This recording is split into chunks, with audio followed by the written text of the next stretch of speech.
Guidance తరపున నేను present days for example 256 college are available in AP. అలా ప్రతి స్టేట్లో కూడా ఇంజనీరింగ్ కాలేజీలు అనేవి ఉంటాయి. ఫైనల్ ఇయర్లో బీటెక్ స్టూడెంట్స్ ప్రాజెక్ట్ అనేది చేయాలి.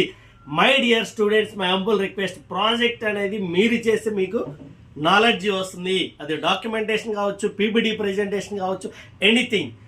Any project BTech or MTech or PhD 3 conditions only. Past papers ఎలా ఉన్నాయి, ఆ పాస్ట్ పేపర్స్ని బేస్ చేసుకుని ప్రెజెంట్ మనం ఏం చేస్తున్నాం, మనం చేసే దాంట్లో ఏమైనా డ్రాబ్యాక్ ఉంటే ఫ్యూచర్ స్కోప్ అనేది ఎలా ఉంటుంది. My dear students, BTech projects మీరు వేలు పెడుతున్నారు, 10,000 20,000 based on the domain.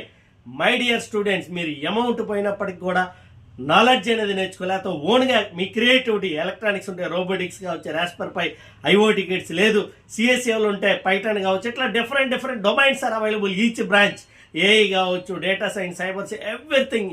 Many knowledge are available. Because please visit ChatGPT, Meta, Google, number of apps are available.